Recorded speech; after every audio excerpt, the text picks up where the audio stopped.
Next episode, next story. Let's do this. Mind control is more common in anime than you might think, but it's not always glowing eyes and zombie obedience. Sometimes it looks like love or justice or a charismatic boy who doesn't take no for an answer. Mind control has a pretty generic stereotype, right? Somebody's eyes go gray and then they start mindlessly doing things.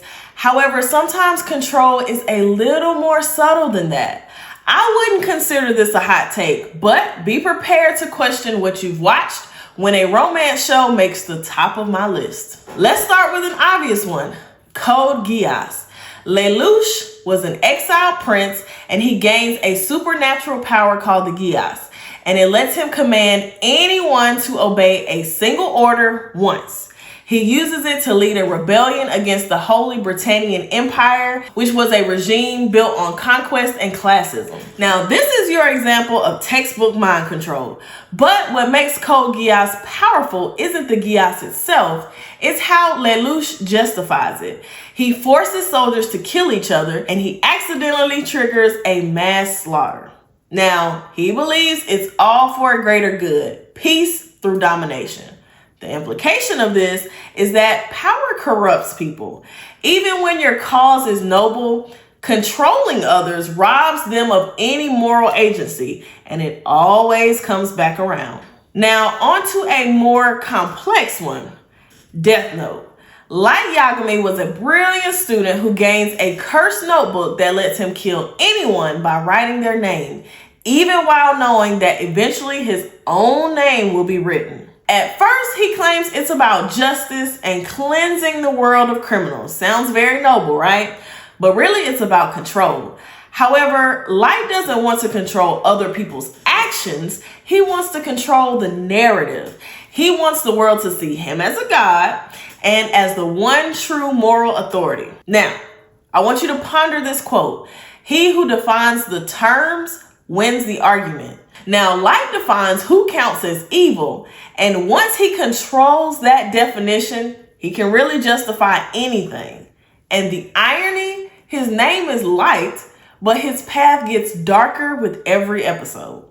The implication, ideological control, the power to shape beliefs, morality, and public fear, is just as dangerous as supernatural mind control.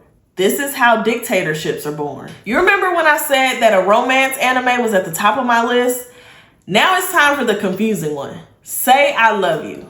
A romance anime and a video about mind control? Stay with me.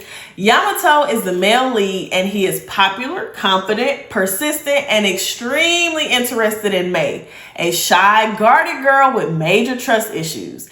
He slowly breaks down her walls and wins her over, and it's framed as sweet.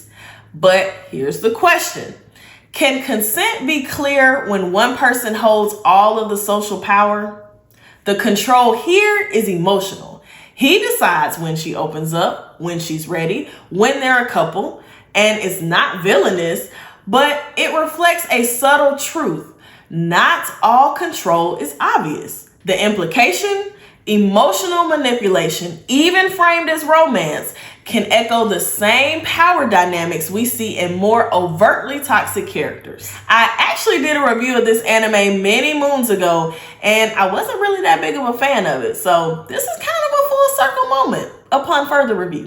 Control in anime comes in many different forms: commanding soldiers with a Geass, defining morality with a notebook, and wearing someone down with relentless affection. What they all share in common is a central question. When does influence become manipulation? And is control ever truly justified? Have you ever noticed any subtle forms of control in anime? I want to hear one that I didn't talk about today. When one arc ends, another one begins. See you next time.